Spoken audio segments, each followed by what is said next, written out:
What's up, guys? The Dissect here, AWO, presenting the Dissect. Thank you for getting me to 20 subs. Appreciate it. Yes, I do have a new mic here too. Testing out for first time on this video. Tell me if it's good or not, please, in the comments. If you're new here, checking out my channel for the first time and you like what you see, subscribe and obviously smash the like button down below. If you're a current subscriber, you know what to do. Smash the like button down below. Share this out with people on social media or wherever. Also, once this video comes to an end, comment down below your thoughts, your opinions, whatever comes to mind. But yes, we're going to take a look at a video by Grace Randolph where she goes over Aquaman 2 spoiler reviews. Okay, and we're going to talk about Easter eggs. She talks about Easter eggs, post-credit season, ending explained. The ending in mid-credit scenes don't really mean anything for the future of DC because this is the last movie in the DCEU before James Gunn's DCU takes over. DCEU, I should say, for this universe instead. And I'm sorry, the phone's ringing. I'm sorry. But yeah, we're gonna get into this video now by Grace Randolph. See what she has to say.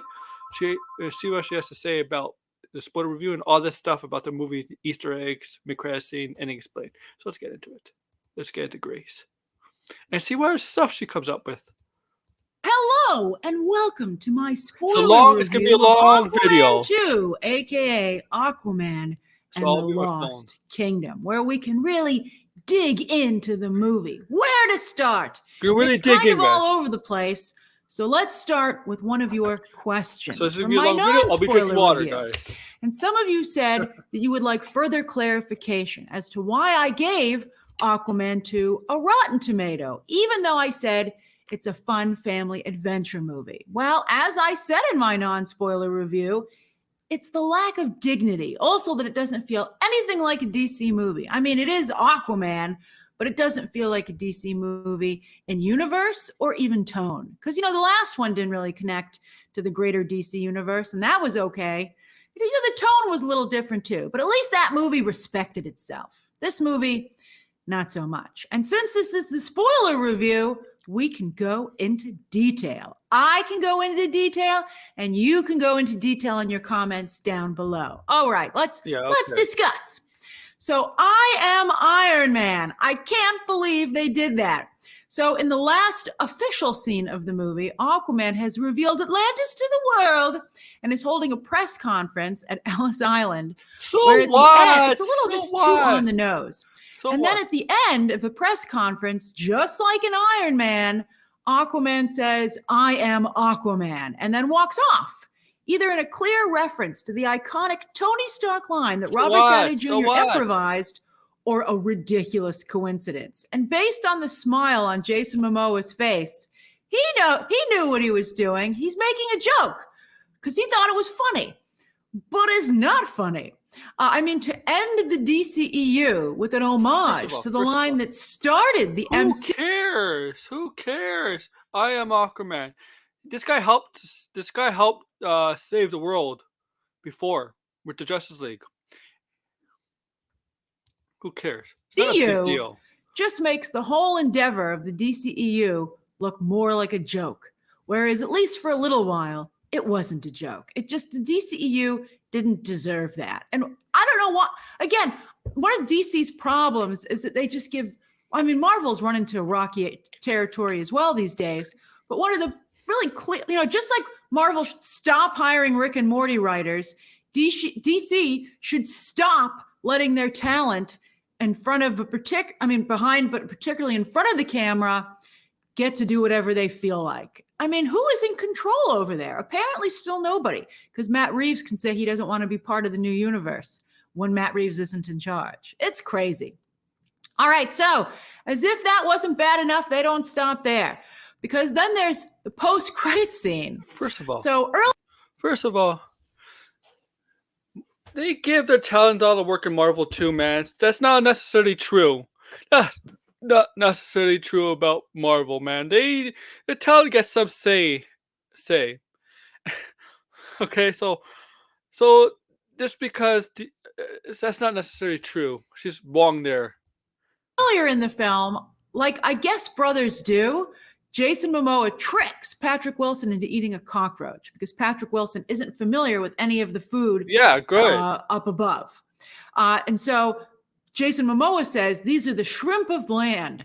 And considering how gross shrimp look before you break them up and cook them, I can see why Patrick Wilson fell for it. So it was actually somewhat of a clever ruse, even though it was disgusting. It was a joke. But then, Patrick Wilson ate it on the island. So then in the post-credit scene, Patrick Wilson is finally chowing down on a burger and a beer after Jason Momoa couldn't stop talking about how good the food is on land. And boy, was he making me hungry. He was like, pizza, nachos. And I was like, stop, Jason Momoa. It's, I'm in a movie theater. I can't get to any of this food. And it was all very unhealthy, but delicious. So Patrick Wilson at the restaurant, beautiful restaurant on the ocean. It was really nice. Sees a cockroach on the table. So then what kind of restaurant is this? Call the health inspector. And Patrick Wilson decides to eat it. I mean, it wasn't even on a plate, man. Like, no matter how, you wouldn't eat a piece of pizza. Like, what is Patrick Wilson, like the Atlantean version of Pizza Rat? You don't eat food off the floor, man. Especially stuff that wasn't served to you. I mean, he was the king, damn it. But, so anyway. Grace. First of all, that cockroach flew in onto the table and it saw it. That cockroach wasn't there at first. Also, that scene, this is the mid-credit scene. That scene when Oren Ocean Master took the cockroach and put it in the burger. Spoiler review, guys.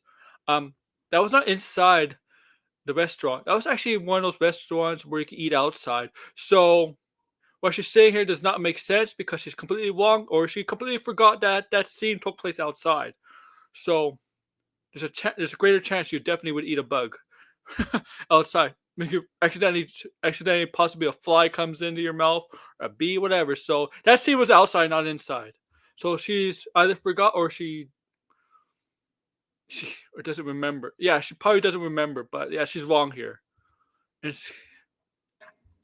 least I think Patrick Wilson ate the cockroach. I mean, I know he did, based on the groans from my audience. Of course he ate the cockroach. I looked away. It was too gross. So that is the final scene in the DCEU. Yes, Patrick Wilson eating a cockroach. And I know that Aquaman was not supposed to be the last movie released. And this wasn't even supposed to be the end credits scene on the movie. It was supposed to feature Batman.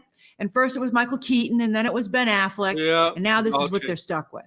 Yeah. But Warner Brothers, they knew this would be the last scene in the DCEU when there was time to fix it. And they still released it. I mean, it's a real FU and middle finger to the fans. Why would you need to fix something that's not going to have any not ramifications, but any, what's the word? Any future, because it's not going to be part of the new DCU.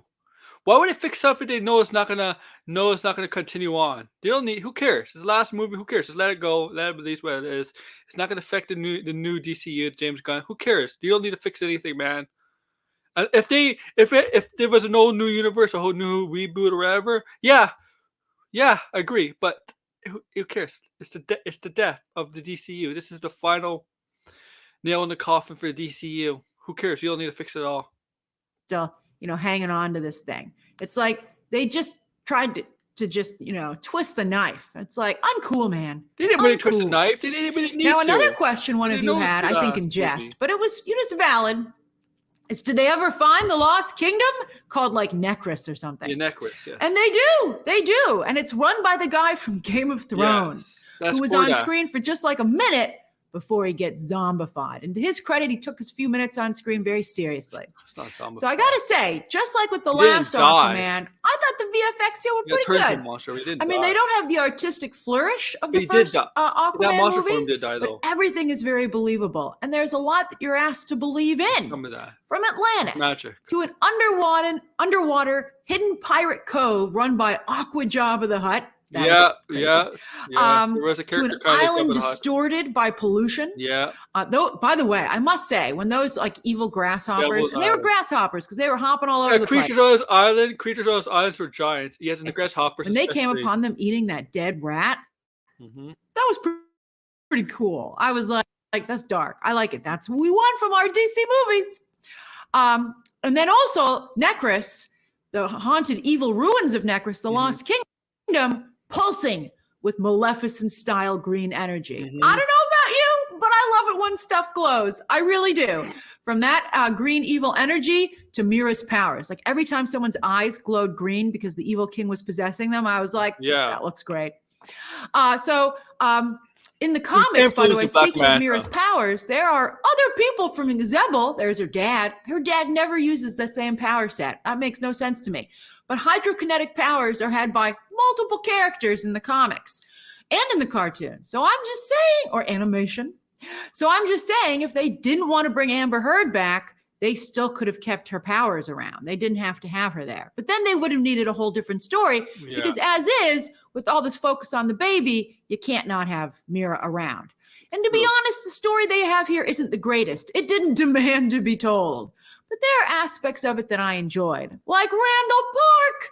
Wow, what a delight to not only bring him back. Remember, he was just in the end credit scene last time, but to give him such a large role. At the end. Usually, by the way, and this is interesting, there's a lot about this movie I found interesting, as you're about to find out. Usually a role like this would be given to an actress. So to have a male character as the kidnapped scientist created a really interesting dynamic. I mean, sometimes when guys are kidnapped scientists, it's just for laughs or they get beat up. But the character he played is a comic book character who's in the Aquaman lore and is a male. Is a male. Quickly, but like for a long period of time working with the bad guy. Usually that's a lady. But here it was Randall Park. And I liked that. I thought that was a great twist. He's a scientist. Right from the beginning, when he and his colleague fell through the ice and they were attacked by that monster, I was like, this is actually pretty good. And I also liked how Randall Park, by the way, would narrate the bad guy missions, like telling them what to do. So it was like a video game where the narrator is telling you what to do. And I was like, oh, that's great. And Randall Park had a great voice and delivery for that. That's one of the areas where... The fuck? Narrator and video games telling you what to do. Yeah. It felt very much a little bit like Jumanji. And I liked the moral question that the movie asked. Are Dr. Shin's actions excusable? He did a lot of bad stuff in the movie, but are those actions excusable because Black Manta would have otherwise killed him? And I think up until a point, you could kind of understand it. But when the baby's life was in danger, that's where Dr. Shin drew the line. And he decided to risk his life to try to save the baby. No, there was also, he was hesitant. He was hesitant in the film. He didn't fully trust Black Manta. He thought it was like, especially when he got possessed. He wasn't trusting Black Manta. So there was times where he was hesitant to even attack Atlantis. He wasn't, he had a conscience. He was just afraid. Afraid. That was fantastic to explore that moral quandary. He had a moral and Dr. Shin, it took some time for him to come to that decision. And I was on the edge of my seat when Black Manta was like, hand me the baby. I expected it though. Dr. Shin, you're not really going to hand him that baby, are you? I think that crosses the line. And that kind of sophisticated and dark storytelling, again, is what we expect and want from DC. And they could have done more with this, but at least it was there. And I really liked that. I thought that was cool. Well, you want him to get on that note, I also like that Aquaman came to regret leaving Black Manta's father to die. Well, kind of. He kind of came to regret that. He more kind of came to regret the consequences of his actions. Because basically he saw what it did to Black Manta. It not only created this powerful enemy for Aquaman who was causing him a lot of problems, but it caused Black Manta tremendous pain. And I think maybe after Aquaman almost loses his father and his son in this movie, he understands what Black Manta is feeling even more so. Well, at all. Like, I don't think he got it at first. And of course, I think Aquaman's probably like, the pain that I feel from almost having lost these people is so great. And you actually lost your father? It must be unbearable. So even though he really didn't want to save either of these dudes, when it came to round 2, he decided to try and save Black Manta from falling into that abyss. Indiana Jones in the Last Crusade style. But Black Manta refused to take his hand because he felt in doing so, it would betray his father. Although I think his father would have wanted him to live another day to fight Aquaman. Although he's probably still alive. No, Black Manta, if he did that, he would still go after Aquaman. He'd rather die than ask for Aquaman's help. It's comic book animation logic. He's the major villain for Aquaman. I'm sure he's fine. But, you know, I thought it was an interesting scene. But it was also very comic booky. So maybe that's one of the reasons I liked it. I've seen this scene so much in comics and animation or cartoons. What do you like to call it? I don't know. I think it's funny. I think animation has a little bit more, as we're talking about dignity. But I think Aquaman 2 was more of a cartoon. All right, so I think at this moment would have played better in a comic or a cartoon than it does here. Here in live action, associated with the larger DC brand, I think it came off as a little cheesy. In fact, I believe there was some snickering in my audience at this moment, and I was like, oh, come on, man, Black Manta, they're both dealing with some major heavy feelings here. Cut them some slack. As for the action sequences, I really liked the early one in Atlantis, when Black Manta and his crew, using ancient Atlantean technology, crashed the city. Although at first I was confused. I didn't know that the storage depot for that energy source they were raiding was based in Atlantis. Because when Black Manta says to the second in command, come get us, and then they're driving into the city, I was like, why are they attacking Atlantis? Is this to create like a distraction? So I think that could have been explained a little bit better. You know, for how many reshoots and re-edits this movie went through, it's pretty... Oh, I'm sorry about that. Pordax? Okay, Pordax. Pretty coherent. So... Cordax, long time ago, Cordax was the brother of Atlantean, right? Atlantean, who is a descendant of Aquaman, right? Aquaman, Arthur, Orin, and whatever, descendant of them, right? So Cordax with the knowledge would know, despite ruining his kingdom, would know about the storage in Atlantis, because he was. So Cordax is kind of like, Cordax is basically related to Aquaman, because he needed the blood to become free of his freezing imprisonment, right? Because they have the same blood. He needed that blood from his lineage. His lineage, well, Melantia's lineage, even though it's the same lineage as Cordax, because they are related. I like that sequence. I not only thought Amber Heard and Nicole Kidman were very well used in it, but I liked getting a very energetic tour of Atlantis, you know, going by very quickly. From seeing the neighborhoods, those two fish people on their date, I liked it. It reminded me a little bit of Monsters, Inc., actually. And seeing that they have water current highways, speaking of Pixar, just like Crush Surfs and Finding Nemo, I got a hoot out of that. And wow, the production design on the ancient Atlantean battleship, the Black Manta commandeered. Not only was it very commanding, but I even liked the smaller areas, like Black Manta's quarters down below, and how Randall Park kept trying to find out what was going on in there. You know, I think part of Black Manta wanted to be freed from the evil king's influence, because he let Randall Park get away with an awful lot. Randall Park was like looking in there, being like, hey, what are you doing in there? No, he didn't. He needed Randall Park.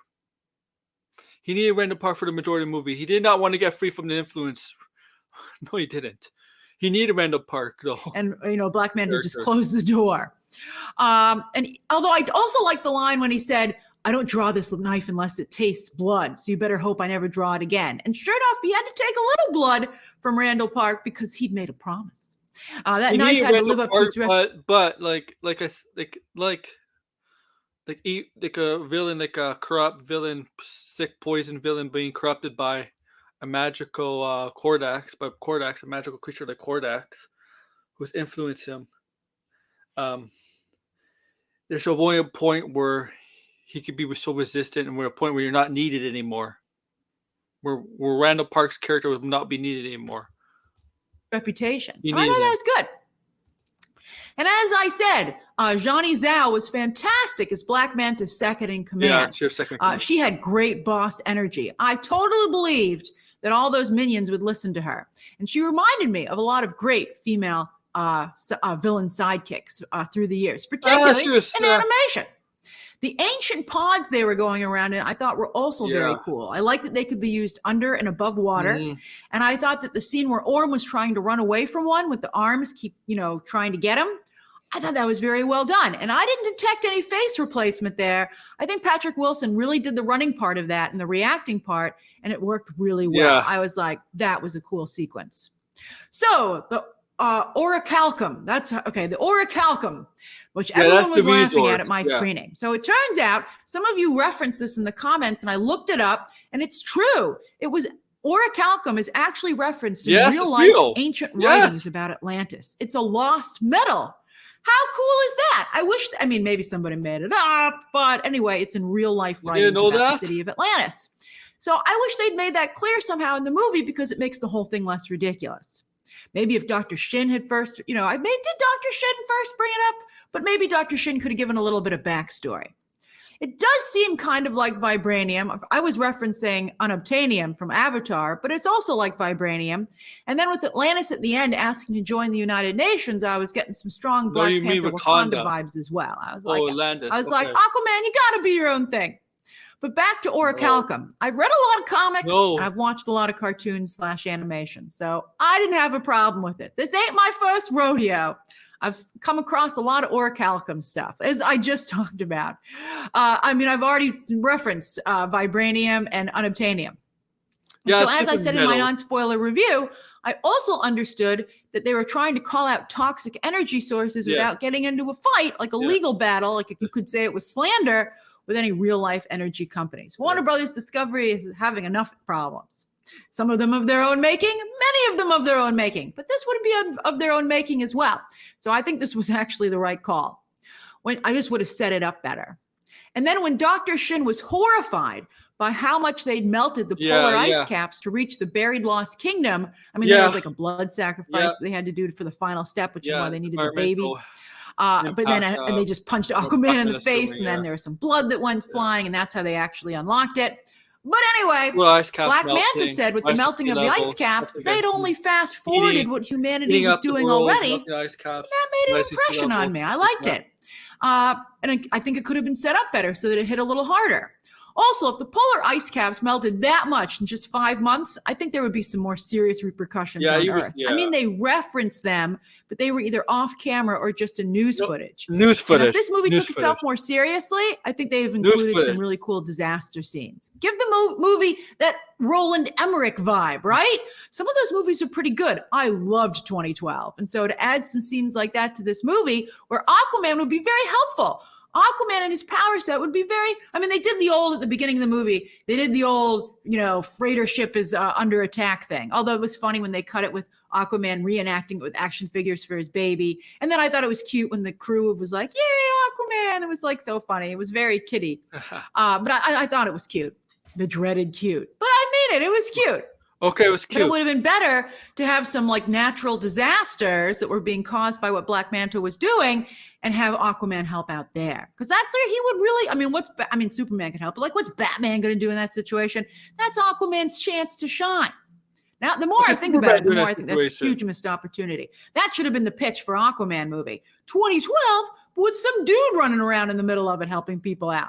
But you have to stop the villain. I also liked the sequence of Aquaman breaking Orm out of prison. It was a classic breakout scene, down to the description of what everything was in there. Like Ocean's 11, when they're like, "Here's the prison or the vault." But here it was Aquaman because they had an assist from an octopus, aka Topo.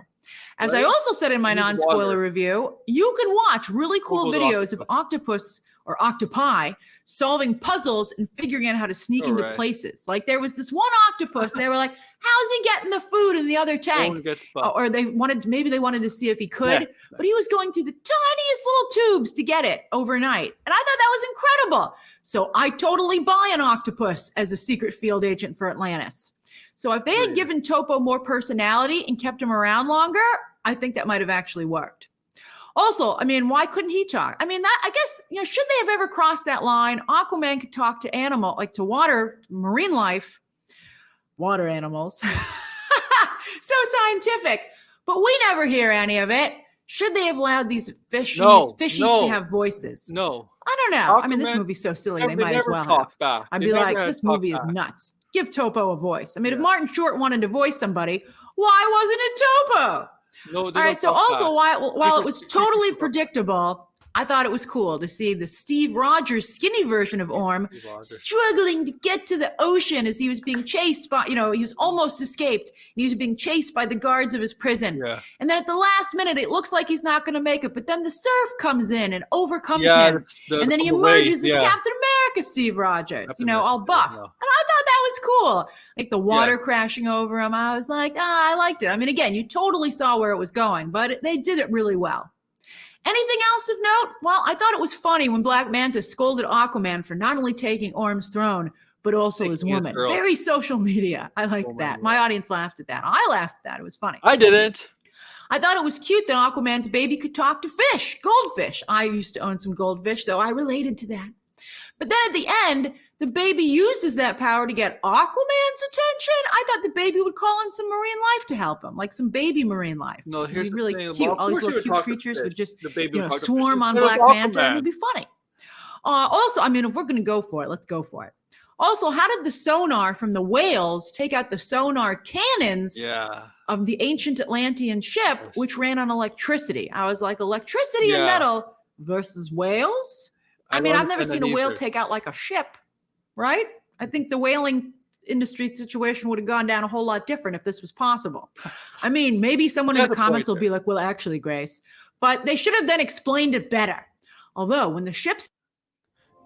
Maybe it's to combine noise, sonar noises by the whale.